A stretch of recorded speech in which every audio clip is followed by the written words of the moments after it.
14 juin 2021, Tozali Mokola Lelo, début de la semaine, c'est un lundi. Tozali toujours pour servir bino na cadre kindoki politique, émission d'analyse politique au Bolingaka, émission na yo. Émission ya yekuna émission de comme émission na bisonyo solilo toujours na cadre ko analyser l'actualité boyebi bien que chef de l'État congolais président Félix Antoine Tshisekedi azali déjà na Goma na ville ya Goma wita weekend et qui couple présidentiel parce qu'il a accompagné na maman Denise Nyakero ba kendaki lelo lundi ko rendre ko visiter ba sinistré ya Nyiragongo ba zali bango mokola wana sima kotinda tinda batu baobi en tant que père et mère de famille ba kiti sur terrain pour na kotala penza pour na ko fortifier alobi paye pour na koyoka bango pe ko yebisa bango que l'état abosani bango te étant que père de la famille a kiti wana yemo kopé alaki que lobby déjà mardi 15 juin a kokita na Beni pour na kotala évolution et état de siège pe azo continuer ko sala tour na ye na Ituri a kotambola vraiment na est balelaki mingi président de la République et si akiti sur terrain nanga mosusu troisième vague ya COVID-19 ezolobama eza blague te eza jeté eza pe lokuta te po maladie ezali na kati ya mboka na biso pe ailleurs soki eza ba mikili mosusu en tout cas eza pe po ba frontière no seza ko fomba bazokota bazobima donc il se peut que eza pe kolobate ke eza te po soki ba nyonso bazokota bazobima wana bazoya nango pe misusu bazoya nango mutu pa ko ya sali pe test boy aza négatif mais après quelque temps bimi positif donc il faut komi battre la lelo ministre enseignement primaire technique p ministre enseignement primaire secondaire p technique Tony moi ba apesi quelques instructions na ba école pour na ko sala que bana ba batela ma donc lavage de mains obligatoire so ko comme école na yo otie ba maito otie ba sauter pour bana ba sukula maboko en tout cas ozala interpeller na la police et puis parents nyonso bisiko zwami pesa mwana na yo cash nende to benga ona Kinshasa opesi masque ne alati yango convenablement ekangi zolo ekangi monoko pour que à se protéger sokola kay maboko à tout moment yo pe mukolo zala mama gel désinfectant na sokola maboko bisikans tozo kene to bi que ville à Kinshasa batu bazamo ebele mais vraiment na kozala vraiment kosala keba bokebi nyonso toko éviter troisième vague oyo ya coronavirus édition na biso émission Kindoki politique et bandi nazanga mon côté comme d'habitude nazali bongo na ndeko Anissé Loleka azali coordonnateur ya le pouvoir en marche azali moto asikate boyebi alekaka tango nyonso na plateau na biso lelo na ye toko analyser actualité politique ya mboka na biso toko débattre toko kota na mozindo ya ba sujet d'actualité oyo bino bozo poser ba question mona mboka Anissé Loleka mbote na yo. Mbote maman journaliste. Alors Anissé Loleka, bonne santé. Santé ça moi mouké malamu. Tu rappelles les téléspectateurs que fêter qui anniversaire na yo lobby to profiter pour nous souhaiter un joyeux anniversaire. En tout cas plein de bonnes choses bande ko baza ko na biso ba ko souhaiter pe ba joyeux anniversaire. Lelo oyo chef de l'État finalement akena est. Et ça biso ndengeni. Matondo mingi na ndenge oswetenga na anniversaire na bande konyo seza malamu me na feta kite po anini souci makasi souci mboka na biso président kolinga ke mboka ke liboso me waya makambo eko simba ka te président ko bunda mezo kende simba lokwa so simba te mwana bato akonyokwama me na okela kena mawa. Mais le quoi président de la République qui m'a dit que les mauvaisetés, le quoi pendant que le président de la République a conseillé nyonso, c'est-à-dire que le peuple nyonso zaka na mutu ne biso tozo accompagner mais nyonso zaka na mutu ne po apa nzambe. Na mboko toza mutu musu tolele la terre apa nzambe zaka kaye président de la République, c'est-à-dire que non makambe sa na Ituri, et ça ma volcan, ça ma boy, et ça ma bonne Équateur, nyonso zaka na mutu ne yango ke nazoka moi makasi nzote za moi mara muté parce que mboka tozo bunda pour makambe simba mais président de pays a connu quoi maintenant aide le pouvoir en marche tozo passer toujours ba idée tozo accompagner toujours pour être mboka et kende liboso lelo akiti sur terrain na Goma zo alaki kokita na Beni pe na Ituri makanisi na bino to pe bo analyse yango lolenge kani parce que hier depuis quelque temps bana babanda ko lela batius bazolela ke chef d'état qui est finalement à qui est koko mane kuna ekoki komema nini na vie ya population est. Bon, ezalaki malamu comme père de la famille soki likambo ezali na kati ya ndako bana balelaka mama so baleli mama so azwi solution to bino papa il faut kaka azonga ndako mama eza lokola nani gouverneur ya kuna wazalaki kuna gouverneur kuna na bakomissaire nyonso bazo maîtriser situation moko te bana balelaki bamona papa nani président de la république balelaki ki aya lelo ake kuna me moko mususu wa nayebisaka yo nabi mama Naomi obengi nga na kati émission na yo loko bengi ngai oyisanga makambo no président de la république akokende Goma te bakobengisa kokende te na bi alalaka kuna président bandai kovanda na Goma na ebi adresse bandai kovanda na numéro ya lopango place andai koza kuna na Goma abandai ko lala kuna so ekomi kaka 5 heures juste azui avion aye na Oya aye kosa musala ekomi 20 heures juste azui avion azongi kuna omoni ke no aza fatigué abandai ko lala moya ayoka peuple eza te na bisaki no bino akokutana na bango muko mususu na moi omoi te tanga sisa musala akomi kuna erni 18h po sisa ikoto 16h akomi kuna 18h aye ko s'apparaître siko na moi abimaki na moi siko tanga akomi kuna batebele basepeli ke no président de la République aye présence na ko apporter nini na situation sécuritaire ya na zebisa yo oui aye lelo no akomi lelo kuna akata Goma akosola na nani akosola na ba peuple balelaki papa aye nabike ko ya Félix Tshisekedi mwana yanko ikuna na kata Goma ekomema solution ekomema kimia okomona ke non situation nyonso ekoprendre fin omatanga ke kuna abaye ke non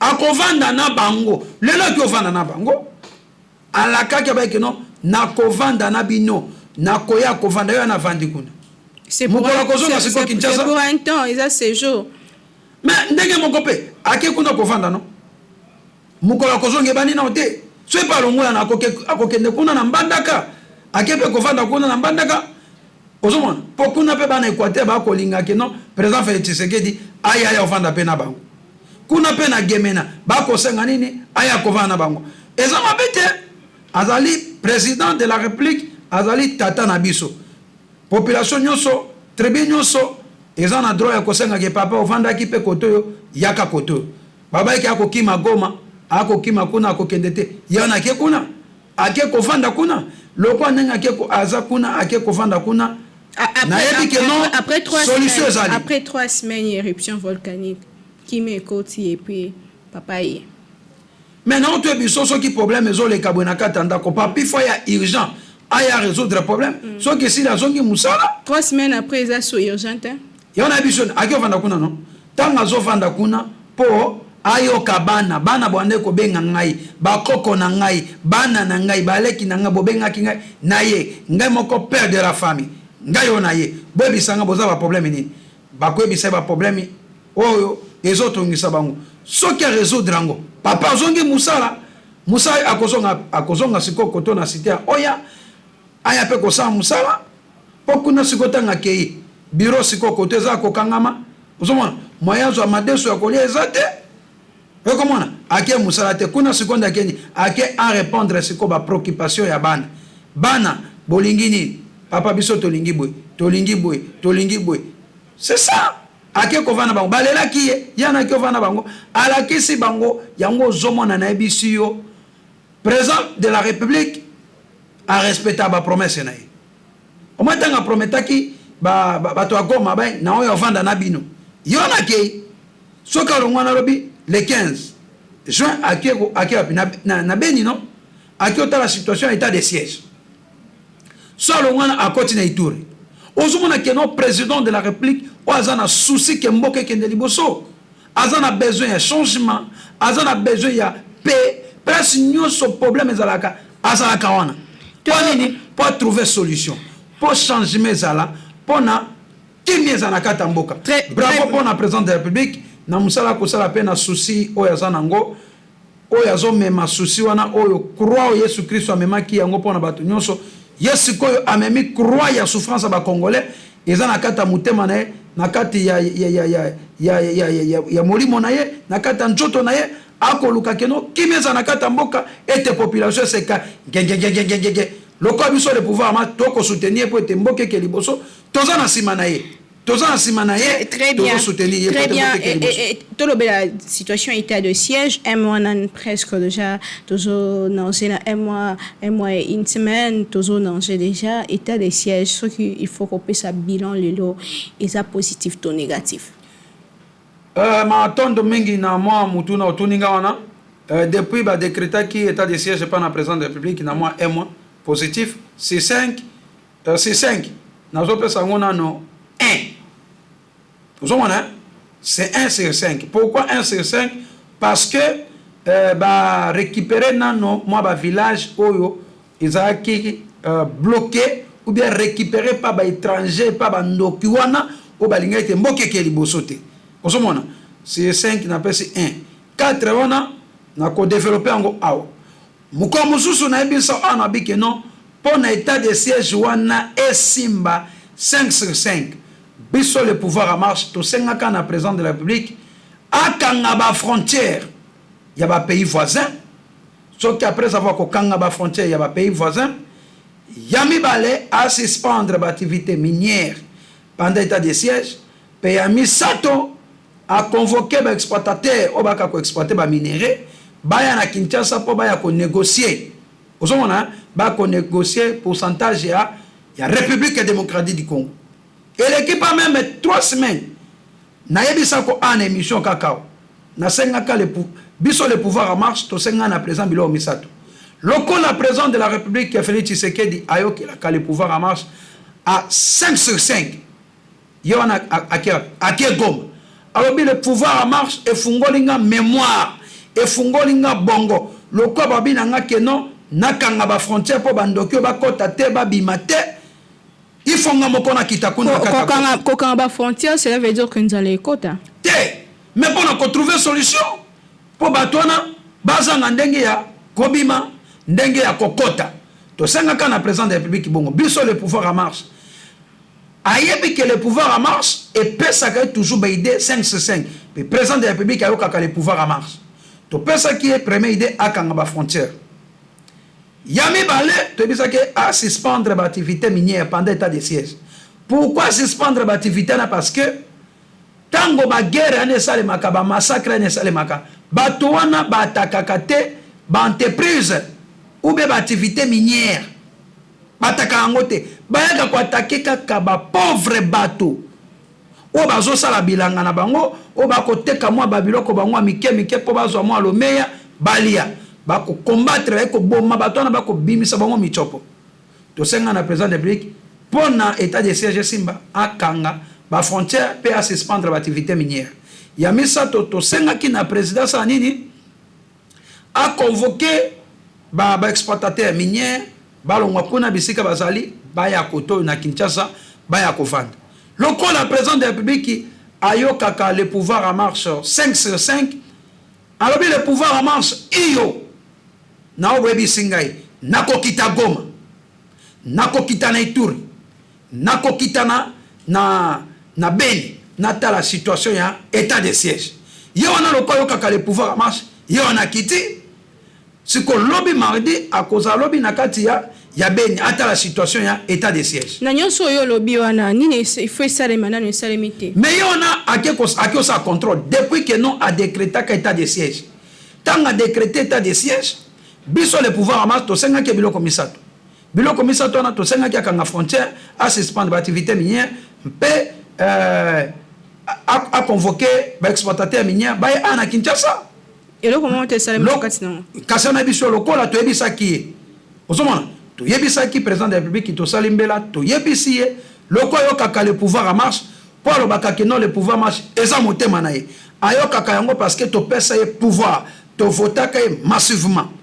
En 2023, tu as voté massivement, petokopé c'est majorité na kati ya gouvernement nekoya ya 2023 yewana azana tour siko na Goma pe akokena Ituri azotala siko a surveiller siko tanga ko surveiller akobabi longonya na le pouvoir en marche na makaniso ba pesa kingo komona retour tanga kozonga akosa sikoyo examen de conscience na descente à la kikuna tanga komona que no état de siège na vraiment et si ezoke na kosimba mais pour simba siko il faut na bloquer kaka frontière na suspendre l'activité minière pe na convoquer batona pour na kimia za la pour le pouvoir en marche et pe ça a toujours idée à malam ba idée to pesa ke yango na kiti siko kuna na grand Kivu pe akokende na kata Ituri po a surveiller makamnyo sonde so sel mapanda état de siège ndo komona akozwa siko mesure mususu po ete état de siège en simba mais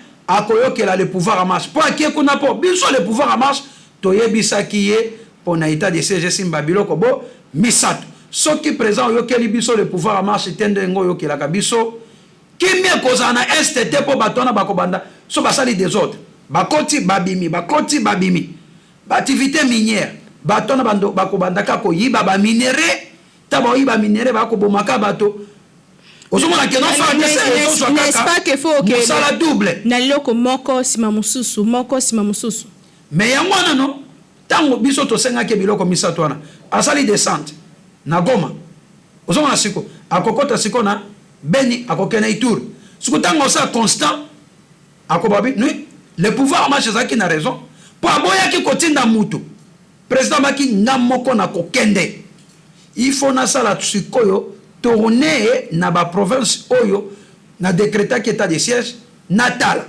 siko tanga tali yango apesi sikoyo le pouvoir marche raison tanga kozonga bi le pouvoir marche bozaki na raison parce que boyebi senga bilo misato po komona na biloko misato na président de la république na mikolo ezo ya okomona ke non ako respecter biloko na misato pe ako décréter biloko na misato ako sala yango po ete kimia eza na kata mboka mais soki asala yango te ekoza souci makasi pourquoi parce que okomona bandoki na banda kokota bazobima bakoyiba ba minéré pauvre population bakokufa mais loko yokelaka le pouvoir en marche nebi ke biloko na misato ndenga asali descente ndenga yokelaki biso ndenge pa kozonga na Kinshasa okomona biloko na misato très bien. Tozali Bomona Anissé Loleka, coordonnateur, il y a le pouvoir à marche. Tu rappeler que le chef de l'État congolais Azali déjà sur le terrain na province.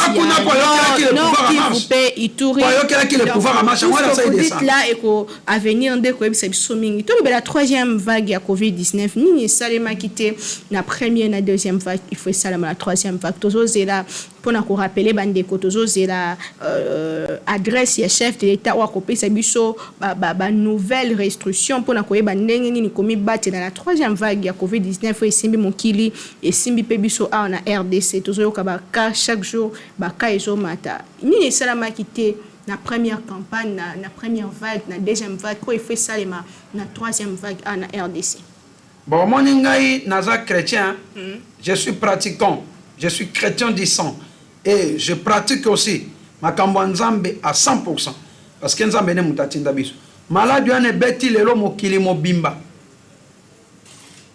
mokili moke ko koloba te que non malade wana zamboka bango te ezali webi pourquoi ezali parce que bato baza ba respectaka nzambe te batiaka nzambe na première position te na rappelons que ezati na Vatican kuna pe na Rome na Vatican mais na bisa yo malade wana ezali mokili mobimba pourquoi bato bakogumba mela iso nzambe te nzambe asali muto na lilingi na po agumba mela mais bakogumba mela nzambe te bakokende kogumba mela nde bikeko yango siko nzambe asali atiki siko malade yana ebeta siko bato siko malade yana ebeti siko bato lelo monde entier bato so bakolela ke malade yana ebeti bango donc pour la meilleure solution d'origine spirituelle et ça scientifique que na émission na premier pas somona et là konyo se ya kana mokili te il faut nzamba za d'accord so malade ebeti biso nzamba za d'accord parce que bato ba mutuma ngongi bayokela ka nzambe te somona ta to ko sambela to ko linga politique mete bakake non nzamba zali numéro 1 tango malade ane ye bati fe baya na retour berkai bafukama babondela ke non nzambe elimbisa biso somona nzambe fale ayoka mabondeli bate bele bako reconnaître te on est allé pas à spiritualité. Faut te reconnaître non Nzambe. So qui to bondeli na bomoko, to beleli Nzambe malade ane zelo côté, Nzamba kolongola, makila mabeza na kata nzoto komona ke non, malade ane koza isusute. Mais to na kata nzela mosuni, malade zo battre biso ebele na kati ya monde entier. To konyo koma malade zo tungisa biso. Mais on a RDC président de la République appelle ça comme monsieur. Gouverneur à ville qui koloba. Ministre de la santé Teni Logondo Natawana qui koloba. Moteur riposte coordonnateur docteur Muyembe a qui peut koloba. To la takaba masque, to sukola kamaboko, to respecta kama mesures de barrières, to banda koyoka. Le pouvoir en marche pe na pas en abiso, to ebisa ki na population, to sensibiliser la population ba balataka, ba masque, ba respecta kama mesures de barrières, population ko respecter. Ozomon, siko monde to zali, to za 1 mètre non. Moi malade ane so biso ezate. Ozomon siko.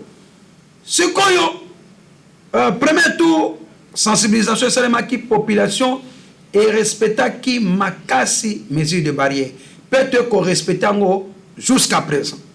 Mais mutuna nga na zotuna na docteur Muyembe depuis qu'il a été nommé par le président de la République.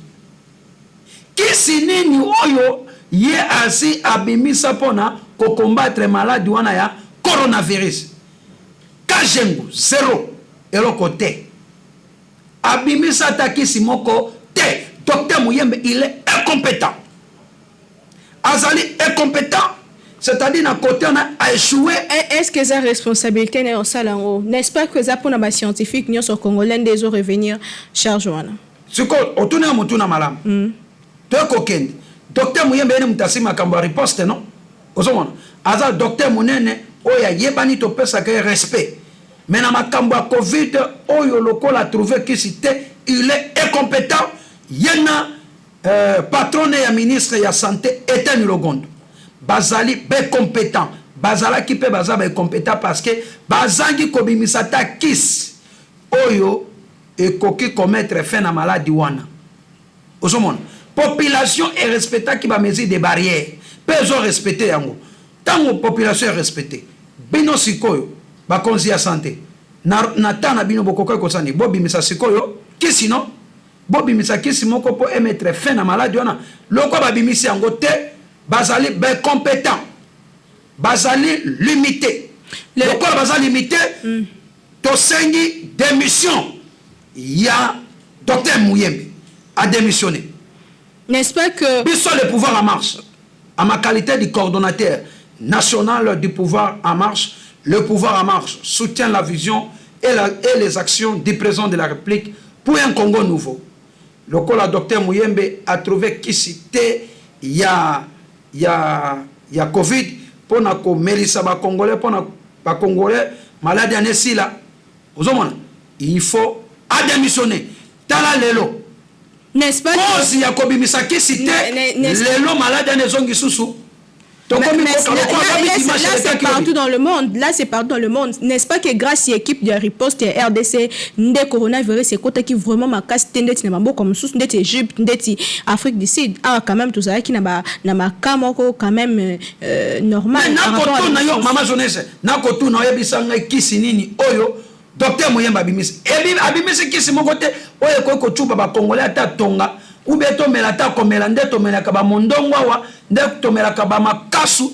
Ndenge to melaka ba Congo bololo. Ozomona.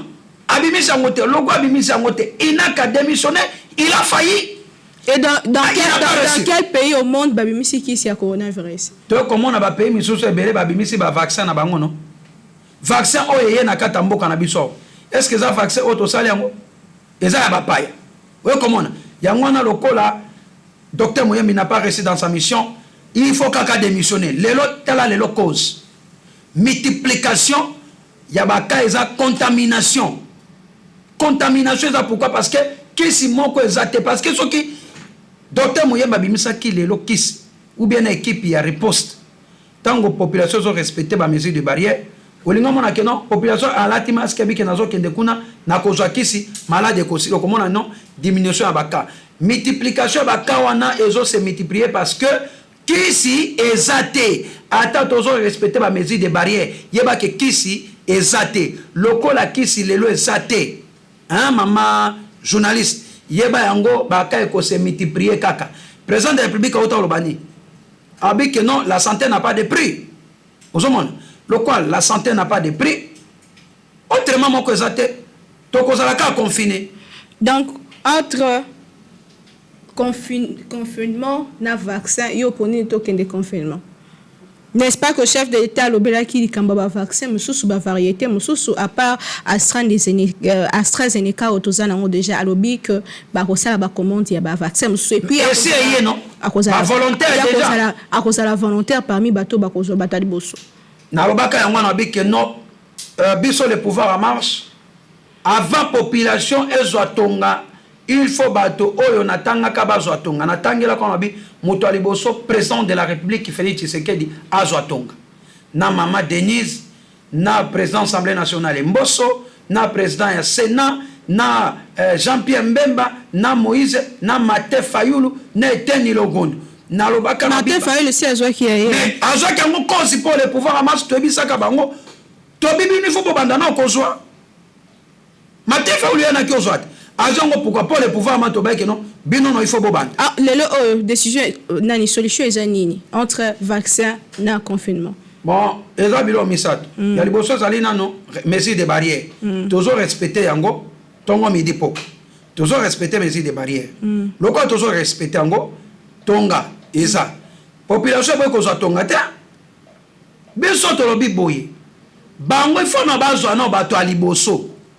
Ozomona Batouana, c'est-à-dire que non, président de la République, Mama Denise, Martin Fayulu, na Moissi Naye, na président du Sénat, na sénateur Nyoso, na suppléant Nyoso, na président de l'Assemblée nationale, na bureau na Nyoso, na député Nyoso, na ministre, na chef du gouvernement, na député provinciaux, bango bazona bato aliboso na gouverneur.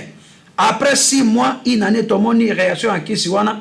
Le pouvoir en marche, tout le monde mot d'ordre dans la population, et ça tonga. Ce qui va nous noter que tout le monde essaie de faire, biso to kozangote. Tu as commis presque la souka. Mais, on a confinement, nous avons dit que non, tu as confiné. Parce que le président de la République a dit que non, il y a des mesures qui sont sur la population. Pour nous, on a dit que non, confinement est comme ça.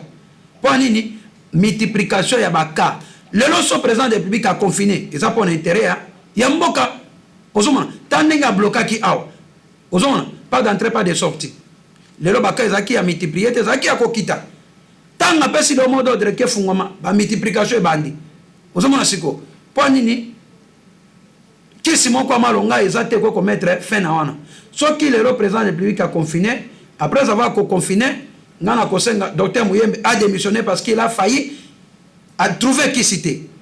Le a démissionné, a démissionné. Ce qui a démissionné, c'est sur le pouvoir. C'est un docteur Jérôme. Et au canapé sauté. À côté de ma mère, il y a deux personnes qui ont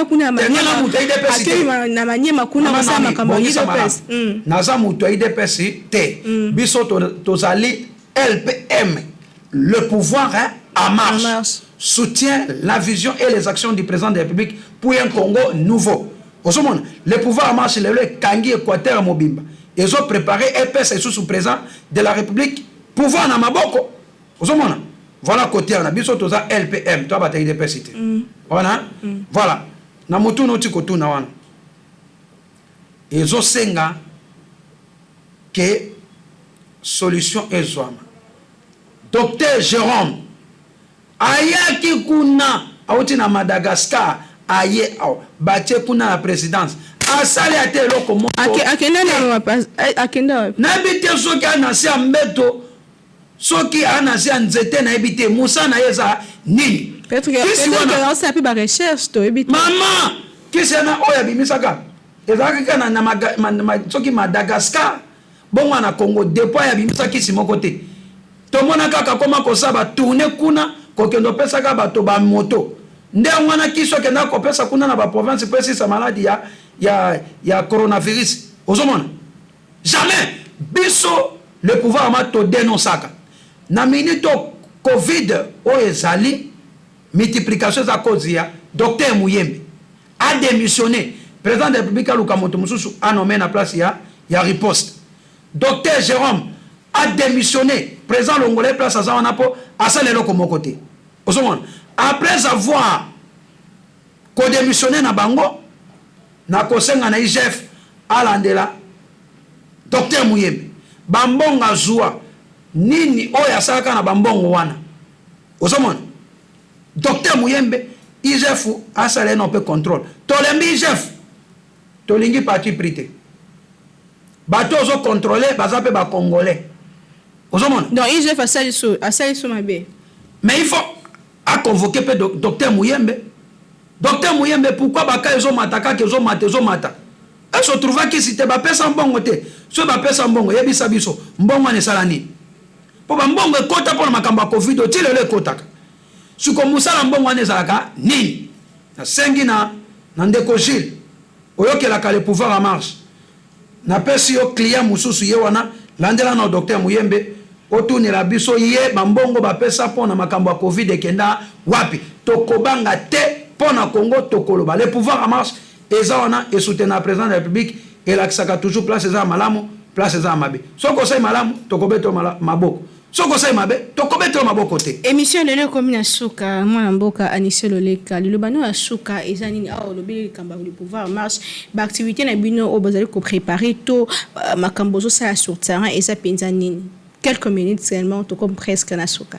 Oui, le pouvoir en marche au que biso to soutenir ka vision pe action en président de la République pour être mboke ke liboso le lokuna la province de l'Équateur na Mbandaka ozomona Augustin Kabuya secrétaire parti au pouvoir ko kitakuna na kata Équateur atali tali alobi le pouvoir en marche ne mutezo dominer sikokuna na Équateur et kangi ville ya Mbandaka Gemena Badolite Bwende Basankusu Bumba et c'est Kangi Kuna pour être sa président de la République qui mandat les sous en 2023 parce que président de la République a la volonté que Mboke Kende Liboso.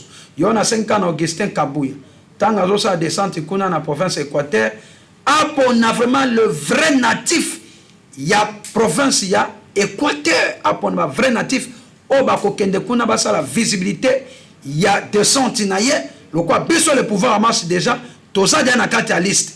Kuya baze bele wana yona sengi na secrétaire parti au pouvoir za mayele ozomona aza mayele eza le pouvoir en marche tout ça déjà prêt pour tout ça des analystes ba mouvement musuba ya kokosa ekuna te ozomona poso ba kosi faite kozala kuna ozomona et kozo comment que non moyen ko préparer nzela président de la République pour na koza na 2023 et koza moi mabe parce que Équateur za munene le quoi le pouvoir en marche c'est kangi de kuna kata Équateur na sengi kaka na secrétaire parti au pouvoir après sabiso le pouvoir en marche confiance na kata na province ya grande province de l'Équateur le pouvoir en marche toza déjà makas visibilité za dia makas kuna na kanisa yebi yango ba pe sabiso toujours confiance pour être le pouvoir en marche na grande province de l'Équateur toujours pesa déjà président de la République pouvoir. Très bien, merci na beaucoup. Mais oui. Na sengi na sama lukoni population ezo souffrir. Population ezo souffrir nzale za makasi. Social ezo simbate. Sama lukonde na gouvernement na yo bo répondre na besoin ya population. Bravo. Bo kendaki kuna na volcan po ezo sa mezo menacer kuna.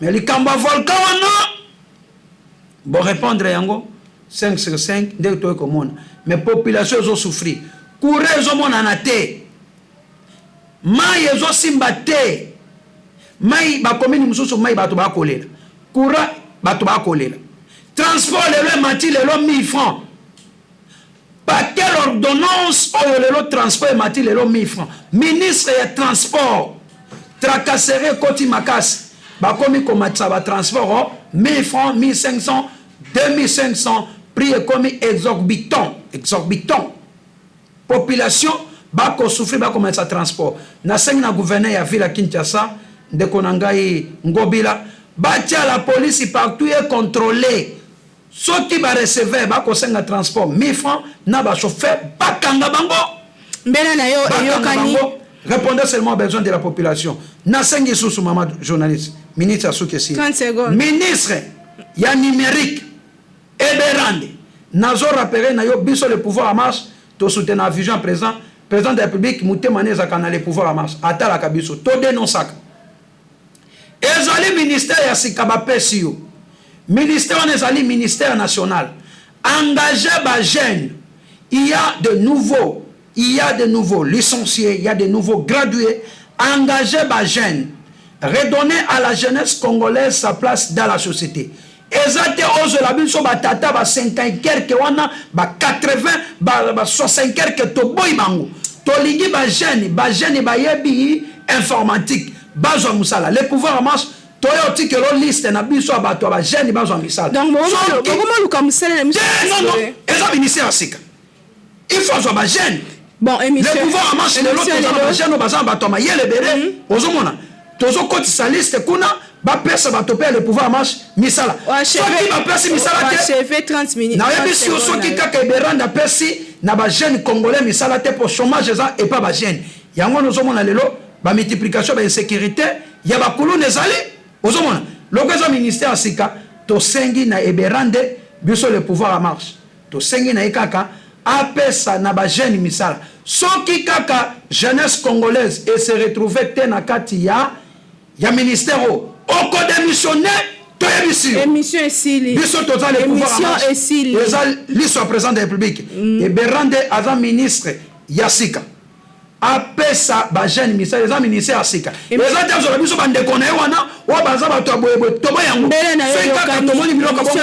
Ayeba ke le pouvoir marche na ko ya na bureau na yo. Toyotika liste la biso. Ceux qui étaient au démissionné, ce peuple congolais se retrouver dans le ministère. Surtout les jeunes, les licenciés, les gradués, ceux qui se retrouver au démissionné. Émission ici, très bien. Merci beaucoup. Nandengon Dibaki ko na mituna na biso ngana yo tokuta mikolo ezali koya kasina bande kunangai ba téléspectateurs il y a partout dans le monde oza na Kinshasa, oza na ba province, oza na Goma na biki ba Bolanda biso partout dans le monde en tout cas tokutani lobby po mboke ko simbate présence à bolinga mboka mais bolinga mboka émission esili mama matonga minga na sekika kana ba ministre mususu wana ba répondre na mot d'ordre du président de la République soit ba répondre te biso le pouvoir en marche to soutenir le président to ko comme na bango to ko senga démission na bango monsieur Berande eza ministère sika engagé ba jeune bazo misala pona chômage sila pona insécurité sila le pouvoir en marche to yotika pe liste ba ya ba membre na biso en tout cas ngalo malobesi na mon côté émission ici to kutani lobby pona kokutana mutu mosusu toujours avec le même plaisir qui me la botte la bino.